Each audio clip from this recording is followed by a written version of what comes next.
Halo sobat-sobatku, kita berjumpa lagi di program Sekedar Berbagi, episode yang ke-43. Apa kabar? Luar biasa, fantastik, yes! Salam optimis, salam sehat, tetap semangat. Don't worry, be happy. Inilah kunci untuk hidup yang optimis.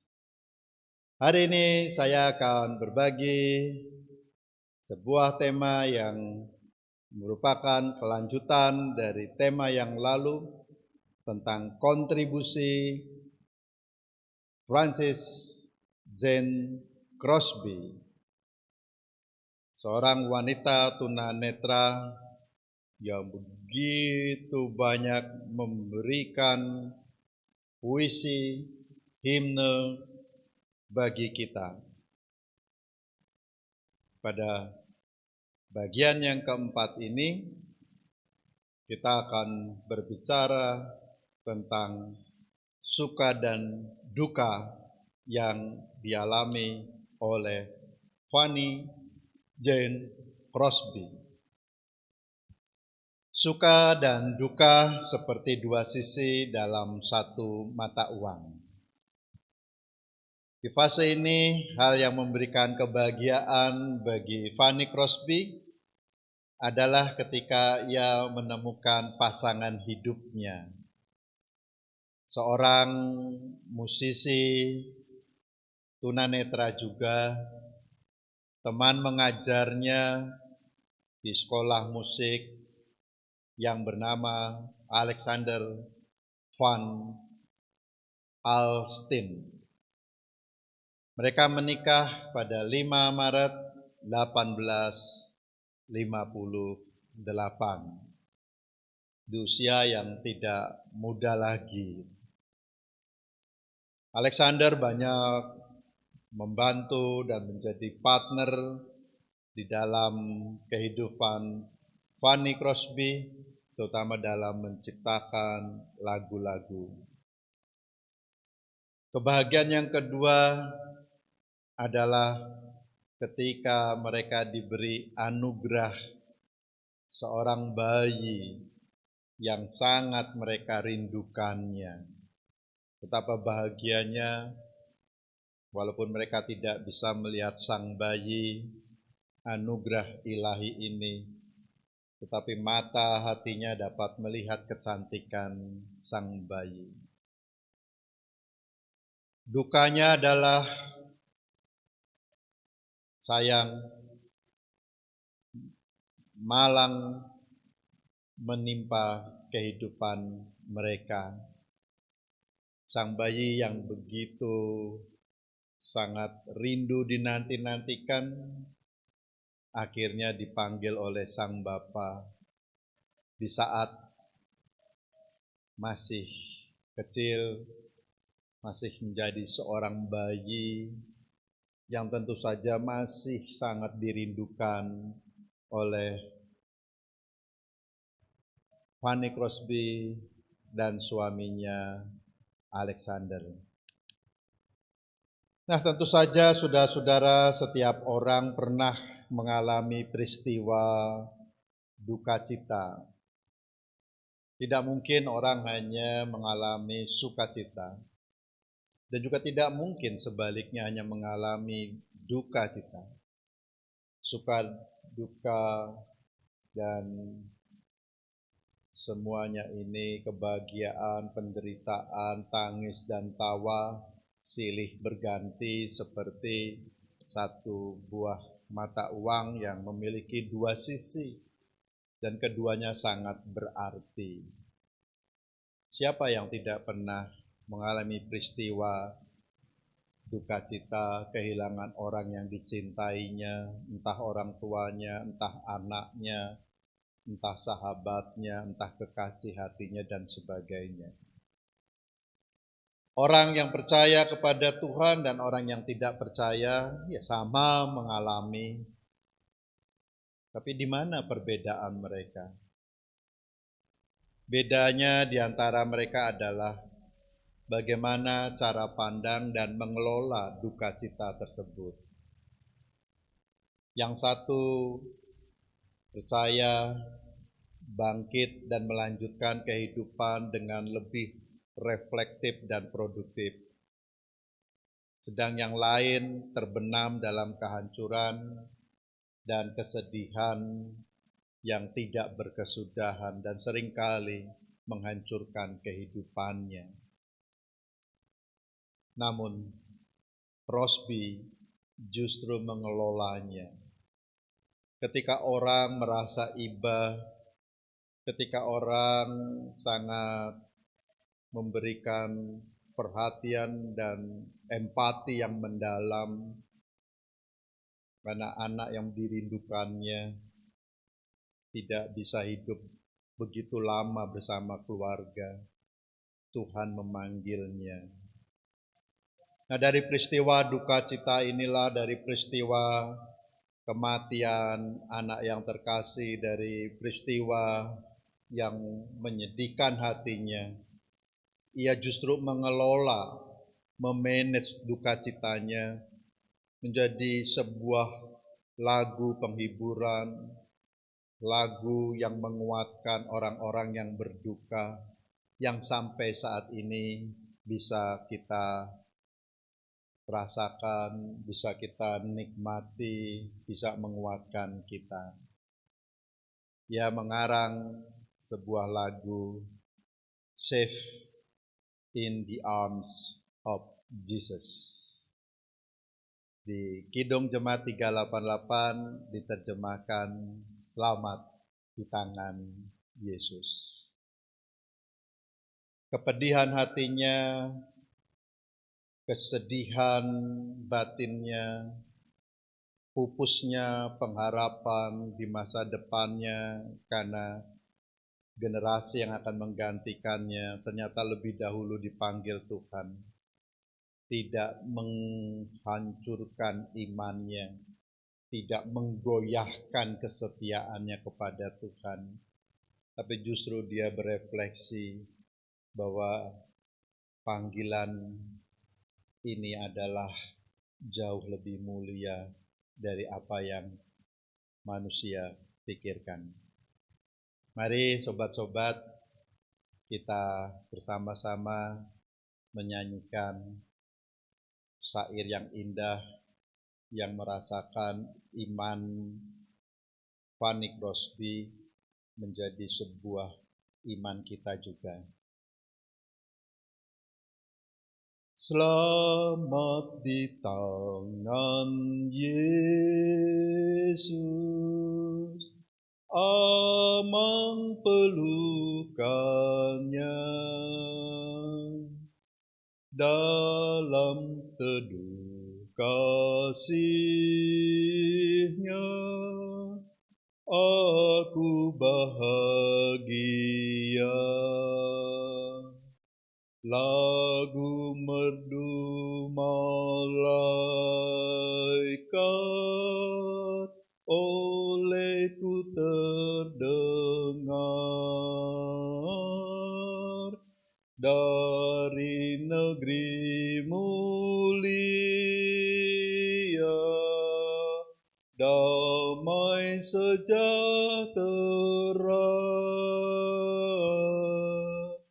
Selamat di tangan Yesus, aman pelukannya,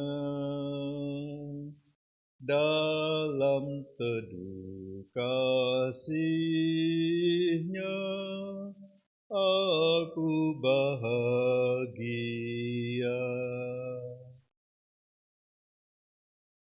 Kita merasakan begitu mendalamnya iman Fanny Crosby kepada Tuhan. Tentu dekapan sang ibu dan sang ayah akan mengalirkan kehangatan jiwa pada sang bayi. Tapi Fani lebih percaya bahwa pelukan Yesus, pelukan cinta kasih-Nya akan memberikan kedamaian kepada sang anak yang jauh lebih baik, lebih aman daripada ia yang memeluknya.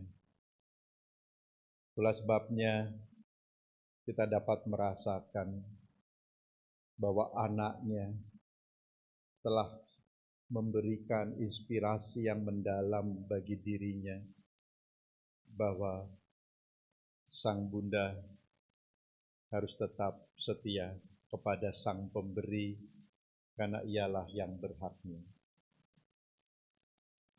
Selamat di tangan Yesus, aku tentram penuh.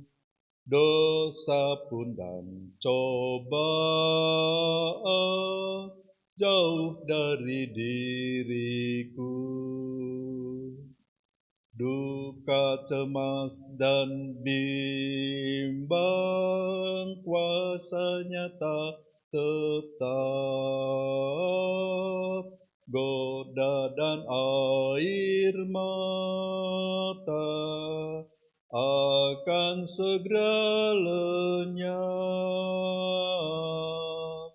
Selamat di tangan Yesus, aman pelukannya. Dalam teduh kasih-Nya, aku bahagia. Aku bahagia. Lihatlah, seorang ibu yang kehilangan anak terkasih, ia tetap bahagia karena ia tahu kemana anaknya pergi, kepada siapa anaknya datang, dan oleh siapa anaknya didekat.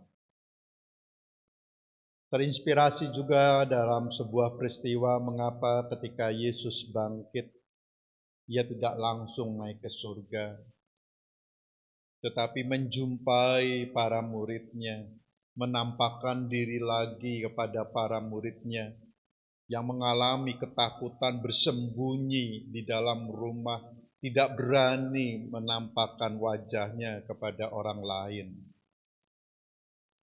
Karena Yesus ingin menguatkan hati yang lunglai, Yesus ingin menguatkan kita yang lemah, kita yang berduka, bahwa cinta sejati Yesus Kristus tidak bisa dipisahkan, dibelenggu oleh kematian.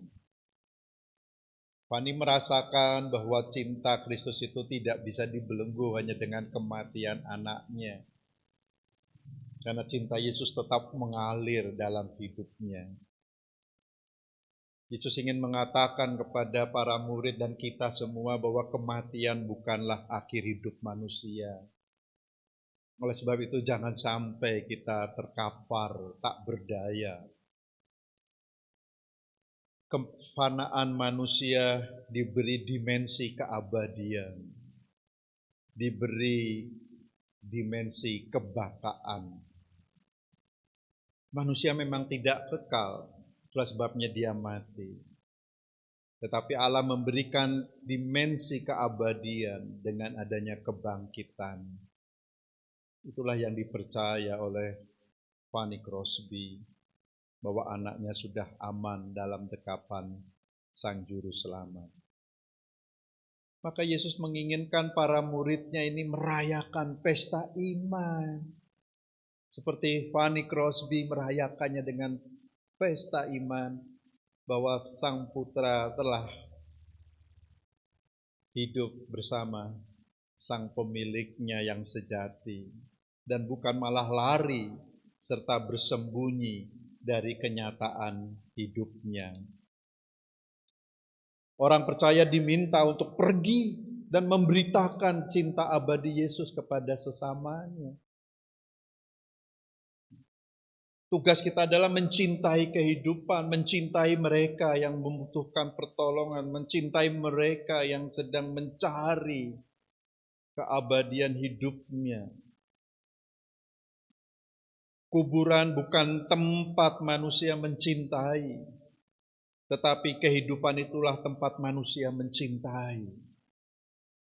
Maka Fanny Crosby juga mengajarkan kepada kita terus mencintai dengan berkarya. Ia sedang mencintai kehidupan, ia mengajarkan kita yang hidup, supaya kita yang berduka bisa bangkit kembali, memiliki iman yang teguh kembali. Kehidupan abadi adalah realitas akhir orang percaya dan bukan kematian. Maka benar sabda Bunda Teresa, kehidupan yang tidak hidup untuk kehidupan sesamanya bukanlah kehidupan yang sejati. Maka kehidupan ini memang harus kita persembahkan untuk orang lain, persembahkan untuk sesama kita. Maka Yesus menampakkan diri kepada para muridnya, supaya para muridnya pergi, layani. Di sanalah tempat kita menolong sesama, menyatakan iman, memberitakan cinta kasih Allah, dan bukan di kuburan serta di kematian. Itu juga yang dirasakan oleh seorang komponis patriot, Cornel Simanjuntak. Siapa yang tidak kenal dia? Lahir di Pematang Siantar tahun 1921. Dia sebagai guru tetapi juga sekaligus pejuang yang melawan Inggris, tentara Gurkha, tentara bayaran dari Inggris. Dia menciptakan lagu-lagu patriotik, Maju Tak Gentar. Lagu-lagu yang dia ciptakan memberikan semangat. Tapi akhirnya dia tertembak pahanya dan pelurunya tidak bisa keluar dari tubuhnya. Lalu dia diungsikan ke Yogyakarta dan meninggal di usia 25 tahun, 15 September 1946.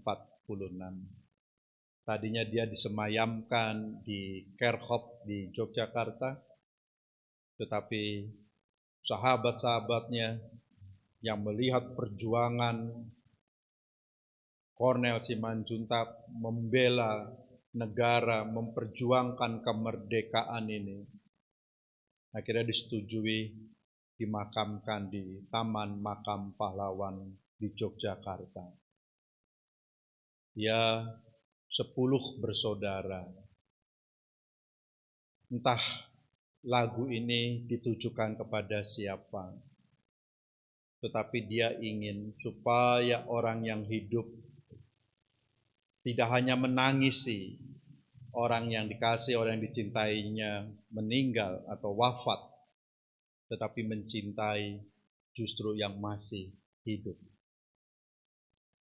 Lagu Bungaku ditulis olehnya supaya orang tetap memiliki semangat, memiliki kekuatan, memiliki kemampuan untuk merawat kehidupan ini.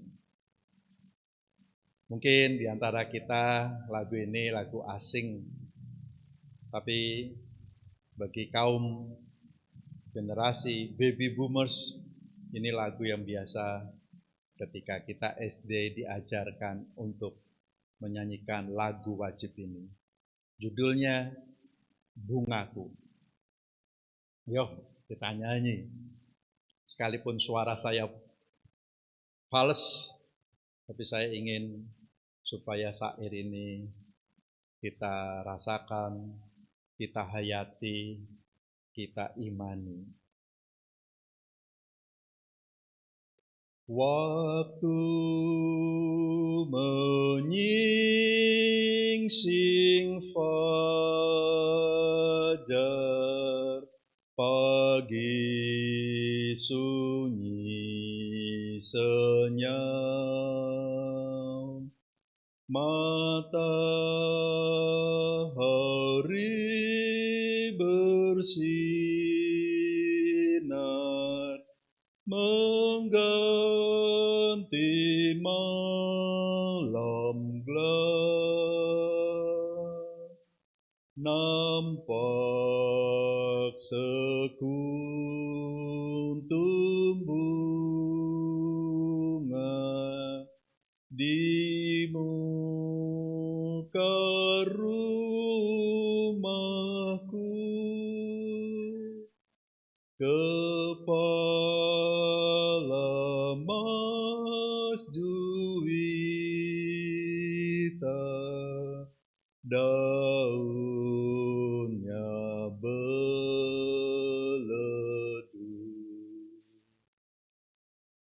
Datang orang berjalan ditoleh ke tepi,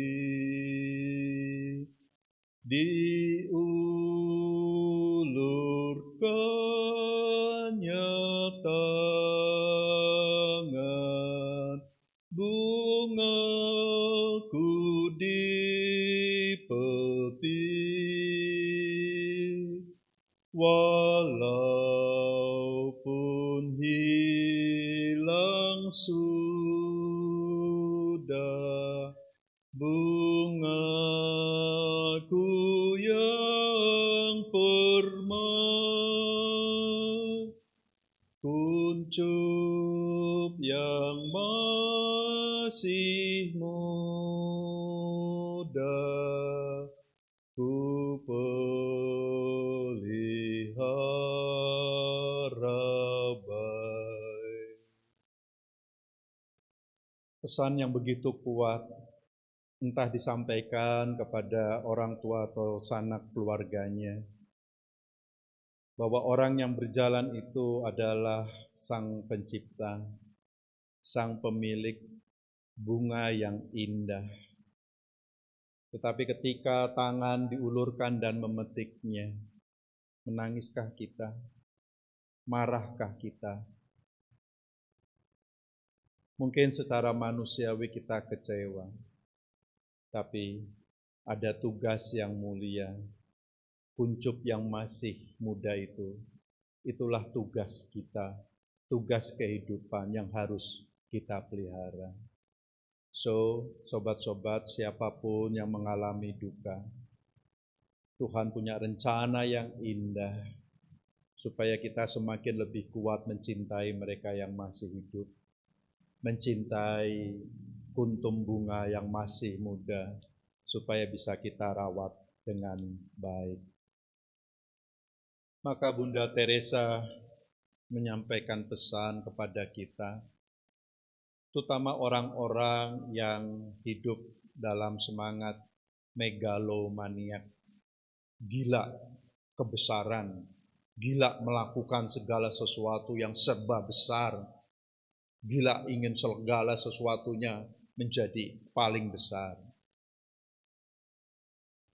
Tidak banyak di antara kita yang dapat melakukan hal-hal yang besar, tapi kita semua dapat melakukan hal-hal yang kecil dengan cinta yang besar. Fanny Crosby melakukan itu.